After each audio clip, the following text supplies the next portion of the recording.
Bienvenidos a Cruce de Palabras por Telesur.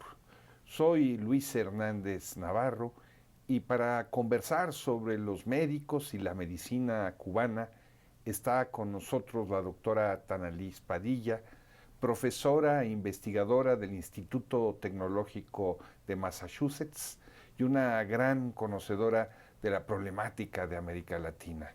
Tanalís, muchas gracias por acompañarnos en este cruce de palabras. Al contrario, gracias a ti por la invitación. Tanalís, ¿cómo es que tú que te habías estado vinculando, estudiando el movimiento agrario en México, las normales rurales, estás ahora interesada por la medicina cubana? Sí, mira, primero me interesé hace unos años cuando estaba leyendo así un artículo donde aparecía la cifra que en 2009 Cuba tenía, creo que 39,000 profesionales de medicina en todo el mundo, colaborando en todo el mundo. 39,000. Que eran más que los países de la G8 y la Organización Mundial de Salud combinados. Y yo ya sabía que Cuba tenía un sistema de medicina impresionante y sabía que había médicos que hacían brigadas internacionales. Pero esa cifra me resaltó la importancia y la dimensión, y pues me propuse, en cuanto terminara el libro que estaba haciendo en ese momento, a escribir otro sobre el internacionalismo médico cubano. Tú, para hacer tu investigación, has estado en Cuba y has hablado con médicos cubanos que están de manera solidaria en otros países. Sí. ¿Qué es lo que has venido encontrando en estas investigaciones? Pues cosas muy interesantes, ¿no? No solo he hablado con médicos, entrevistado a médicos cubanos en Cuba, también en México, en Bolivia, y a personas que han sido atendidas por médicos cubanos, ¿no? Y es interesante lo que te dicen las personas que han sido atendidas por médicos cubanos, te dicen dos cosas, ¿no? Los médicos cubanos van a donde no van los médicos nacionales, y también te dicen los médicos cubanos te tratan con dignidad, como persona, con humanidad, y te tocan, te revisan bien, ¿no? Se sientan junto a ti y quieren conocer tu entorno. Y hablando con los médicos mismos que han participado en diferentes partes del mundo, es muy impresionante escuchar sus historias de cómo se encuentran, digamos, con enfermedades que en Cuba ya no existen, y cómo la necesidad de tratar, cómo se encuentran con personas que nunca han sido tratadas por un médico, y también hablan de cómo les expande la visión del mundo, ¿no? Estar en estos países.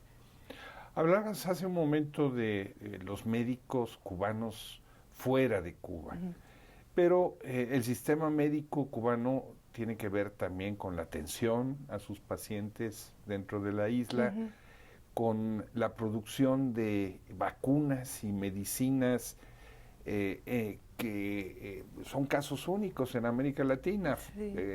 Cuba fue el primer país latinoamericano en producir su propia vacuna en contra del COVID.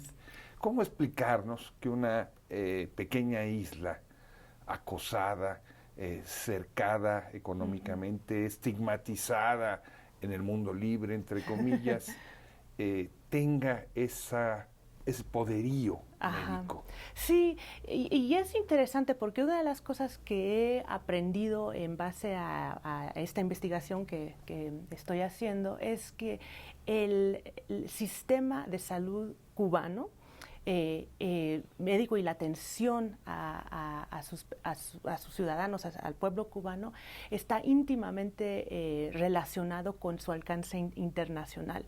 Cuba, desde que triunfó la revolución en 1959, el gobierno revolucionario hizo prioridad la atención de muchas de las necesidades más elementales o más básicas e importantes para los seres humanos, ¿no? Podemos hablar de mucho. Uno de ellos es la atención a la salud, ¿no? Gratuita y universal, así como la educación, la cultura, mucho de lo que ya conocemos, ¿no? Y dentro de eso armó un sistema de salud que pudiera atender a todas las personas, priorizando la atención primaria y la prevención de enfermedades y el entorno social la pobreza, por ejemplo, que pueden generar tantas enfermedades. Y eso, y con su continua prioridad a ese tipo de factores, ha logrado índices de salud impresionantes. Por ejemplo, podemos hablar solo de dos. Cuba tiene índices de mortalidad natal infantil más bajos, iguales o más bajos que los países del primer mundo. Y también la expectativa de vida es más alta o equivalente a muchos de los países del llamado primer mundo, ¿no? Entonces, ese es el sistema de salud, y también especialmente a partir de los 80 se empezó a darle mucha prioridad a fabricar medicamentos. Y la lógica de qué medicamentos hacer no está basada en cuáles van a generar la mayor ganancia, como las industrias farmacéuticas, por ejemplo, en Estados Unidos, ¿no? Está basado en qué puede prevenir la muerte, ¿no? O enfermedades que se pueden curar, ¿no? Y entonces con ese énfasis es el por qué estudia cuáles son las necesidades de medicina más importantes y ahí desarrolla la atención para generar esos medicamentos. Y ya finalmente, por ejemplo, lo del COVID es lo que hizo con eso. Ya llevaba Cuba una larga experiencia de producir vacunas.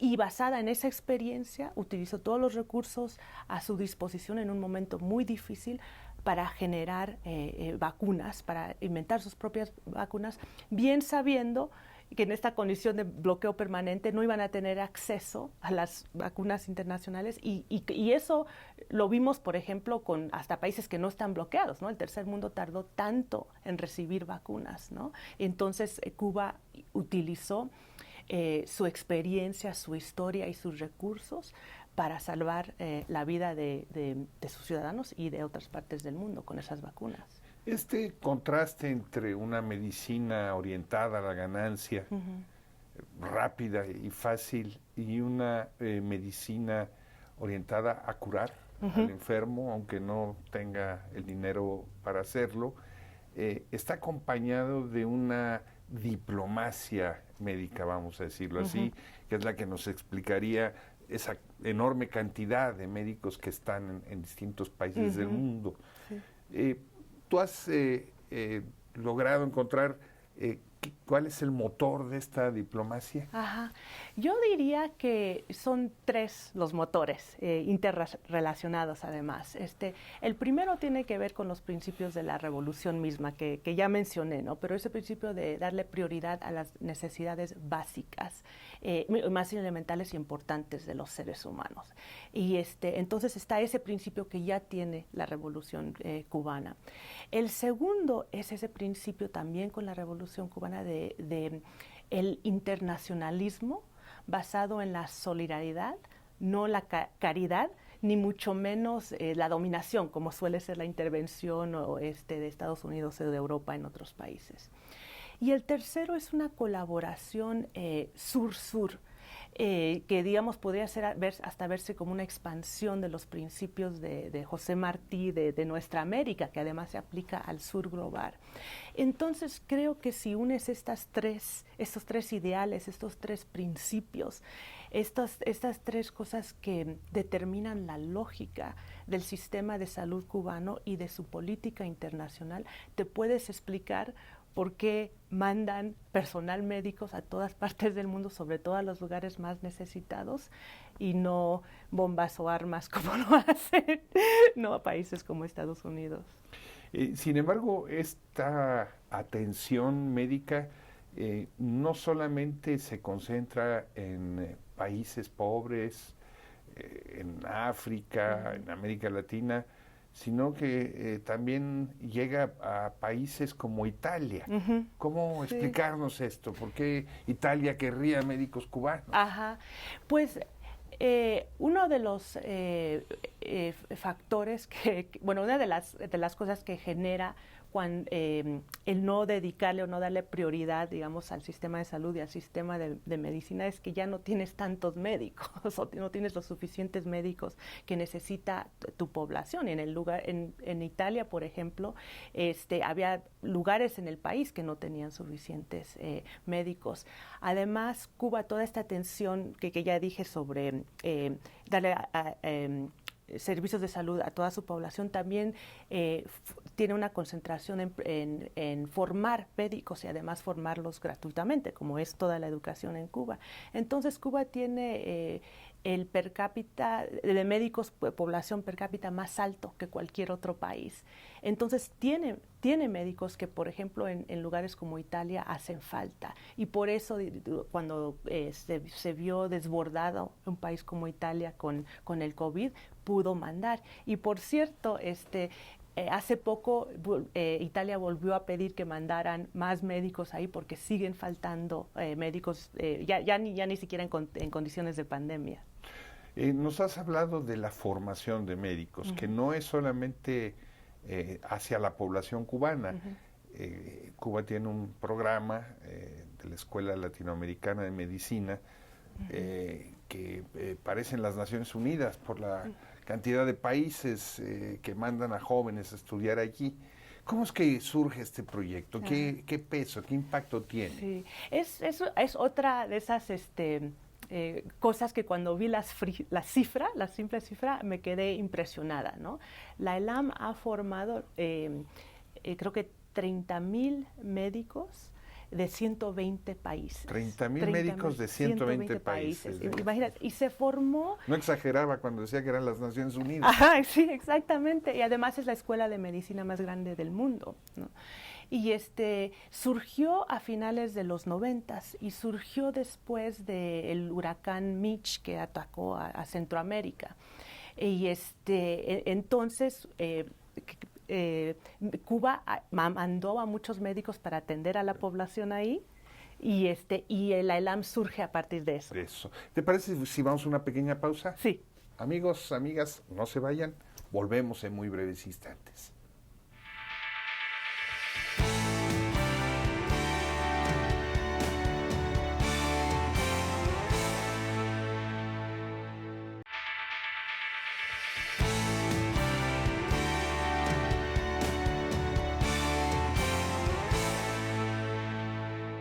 Estamos ya de vuelta en este cruce de palabras sobre médicos y medicina cubana, conversando con la doctora Tanalis Padilla, profesora e investigadora del prestigiado Instituto Tecnológico de Massachusetts.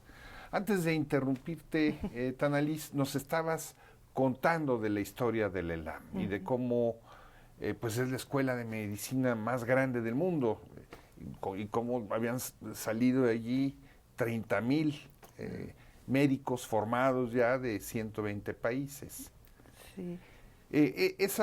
Esos países abarcan todos los continentes. Exactamente, y sobre todo otra vez del sur global, de los países más pobres y estudiantes que no tendrían recursos de estudiar medicina ni en sus propios países ni en otro país, ¿no? Y los estudiantes pueden formarse sin pagar nada en la ELAM.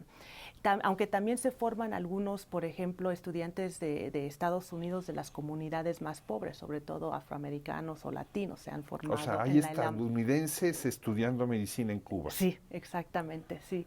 Que recordemos que en Estados Unidos la carrera de medicina es carísima y uno sale endeudado de esa carrera con un promedio de $400,000, ¿no? Pero sí, entonces, como estábamos hablando después del huracán Mitch, Fidel Castro hizo una declaración que dijo, ahorita que acaba de surgir el huracán y está la emergencia, pues muchos países hemos mandado algo para ayudar, ¿no? Pero ¿qué a la larga? Y dijo Fidel una declaración muy bonita: nos vamos a vengar del huracán formando médicos para que puedan regresar a esas comunidades y para que este cuidado de salud sea prolongado, sostenible, ¿no? Y así se revierte también la tradicional fuga de cerebros, ¿no? Que se da. Entonces es impresionante cómo en todos estos años, ya décadas, sigue la ELAM como un proyecto importantísimo para quienes quieren estudiar medicina y no pueden económicamente.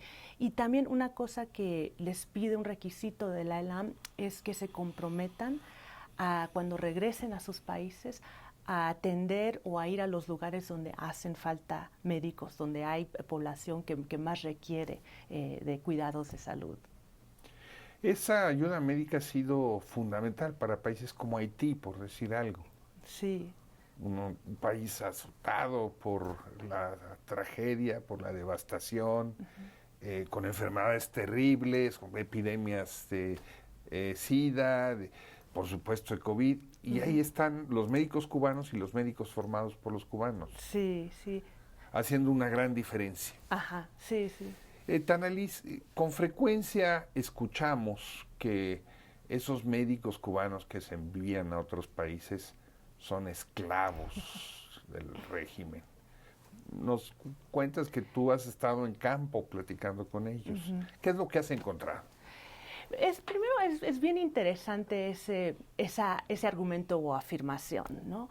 Porque quienes la hacen nunca se han preocupado por la histórica explotación de los trabajadores, de los campesinos, de los migrantes, ¿no? Que viven en condiciones, ¿verdad?, que podríamos decir que son esclavos, ¿no? Y ¿no? Y hacen esta afirmación sobre los médicos cubanos en base al hecho de que parte del salario que reciben en los países a donde van se la quedan ellos, parte el Estado, sin considerar, sin hablar estos críticos de cómo el Estado invierte esos recursos en el sistema de salud cubano, en la formación de educación para médicos cubanos gratuita y para atender a personas en todo el mundo, ¿no? Entonces, es una afirmación tramposa, podríamos decir, hipócrita, más bien. Y también hablando con los médicos cubanos, o sea, que he entrevistado a muchos que han ido a todas partes del mundo, ellos hablan, entre las cosas que viven, hablan del principio de solidaridad, que es algo en su formación de medicina, y un principio también de humanismo.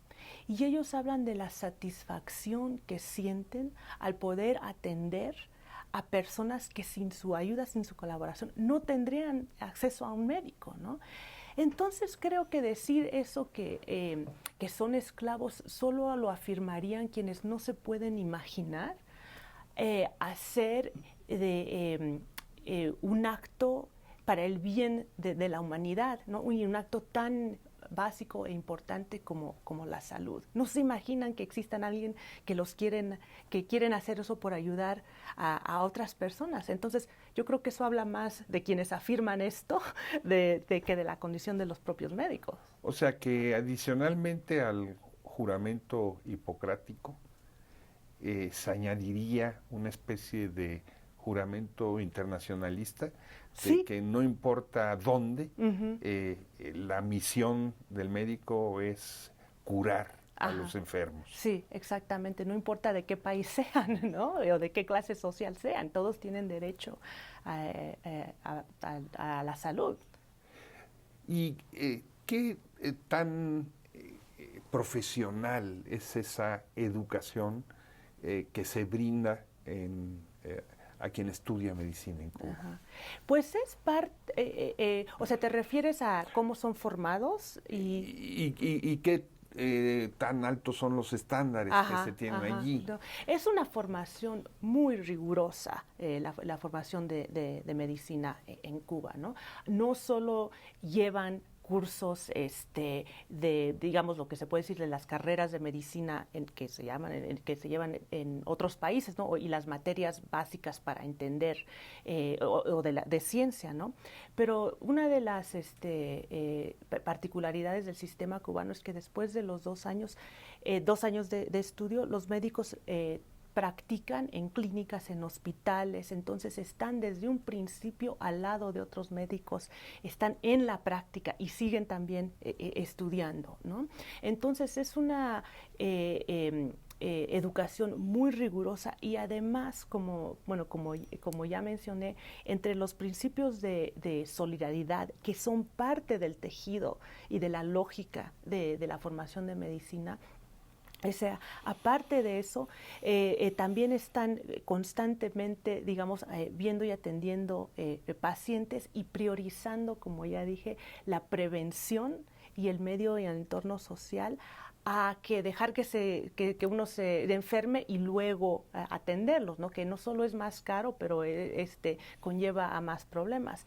Y finalmente, otra cosa absolutamente impresionante de los médicos cubanos y del sistema de medicina en Cuba es cómo con los policlínicos, estas clínicas que están en los barrios, los médicos ahí viven, los vecinos los conocen, los médicos ahí conocen varias generaciones de esa vecindad, de esa comunidad, ¿no?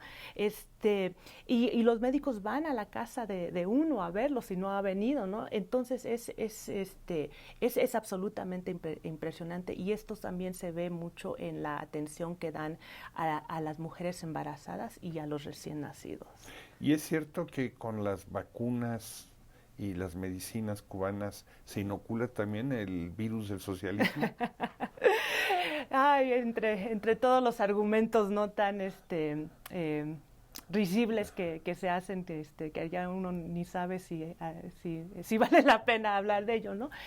Primero, la ciencia médica cubana, como es también la formación de médicos, es impresionante, es rigurosa, se basa en una larga historia, ha sido reconocida por organizaciones como la Organización Mundial de Salud, la Organización Panamericana de Salud, todos los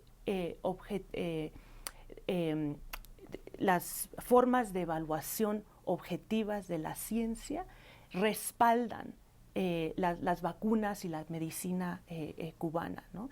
Y entonces es mera propaganda decir no cosas así que, bueno, nunca falta cuando desprovistos de argumentos rigurosos se van a cosas caricaturescas como eso. Es curioso, con la Revolución Cubana hace casi 65 años, la mayoría de los médicos salieron. O sea, estamos hablando de un fenómeno de formación de profesionales y de una disciplina y de un proceso de investigación que nace con la revolución. Ajá. Es obra de la revolución. Sí. Es una hazaña. Digo, desde el punto de vista que se le quiera ver, por más distancia que se tenga con respecto al régimen cubano, el construir un sistema de estas características en tan poco tiempo, porque en los países de Europa, Estados Unidos tienen siglos trabajando estas disciplinas y aquí se construyó en unas cuantas décadas. ¿Cómo te lo explicas tú? Yo creo que muestra dos cosas. Muestra que si como país el proyecto se le da prioridad a un proyecto como el de la salud, se pueden lograr cosas impresionantes como la hazaña que ha hecho Cuba que acabas de describir. Y lo otro que también muestra es que tomando la lógica de la medicina, no para ganancias, no para a ver cómo se pueden enriquecer las industrias farmacéuticas, ¿no? Pero diseñada a atender los problemas de las poblaciones en general, no solo se puede hacer de una forma mucho más, con muchos menos recursos, ¿no? Pero es mucho más eficiente en garantizar la salud y en hacer faenas como las medicinas que han elaborado, las vacunas. Entonces, creo que demuestra la falsedad del argumento de que si no hay recursos no se puede hacer nada, ¿no? Cuba fue y sigue siendo un país pobre, además bloqueado por el país más potente del mundo, ¿no? Y sigue con esta titánica labor. ¿Qué dirías tú que son las principales consecuencias del bloqueo en el terreno sanitario? Ajá. Es, es, eh, son inhumanas, sí se sienten, se ven, ¿no? Y son desgarradoras pensar que con todas estas, todo lo que ha hecho Cuba así bloqueada, imaginarse lo que podría ser si no tendría este bloqueo, ¿no? Y se ven, o sea, se ven en cosas básicas como no poder conseguir cierto tipo, componentes de medicamentos, ¿no? Para elaborar. Estados Unidos no solo controla el mercado internacional y sobre todo los farmacéuticos, pero la naturaleza del bloqueo es que cualquier producto que contenga 10% de un componente de Estados Unidos o de una subsidiaria de Estados Unidos no se le puede vender a Cuba, ¿no? Entonces Cuba ha tenido muchos problemas para mantener ese sistema cuando necesita reparar una máquina de rayos X, para conseguir, como ya mencioné, ciertos componentes para, digamos, medicinas de cáncer, para marcapasos para niños, ¿no? Y aún que los logra conseguir, digamos, a veces, o sea, no puede de Estados Unidos que está al lado, entonces va hasta Japón. Como Estados Unidos incluye a Cuba en el país, es patrocinador de terrorismo, cuando quiere comprar algo así, los bancos no le quieren procesar el pago porque Estados Unidos lo tiene ahí, ¿no? Entonces, tiene una tremenda restricción. El bloqueo presenta una tremenda restricción y sí, yo me atrevería a decir que cuesta muchas vidas. Danaliz, muchas gracias por estar con nosotros en este cruce de palabras. Al contrario, gracias a ti. Amigos, amigas, muchas gracias por su amable compañía el día de hoy. Ya saben, los esperamos la semana que viene aquí por Telesur. Hasta la próxima.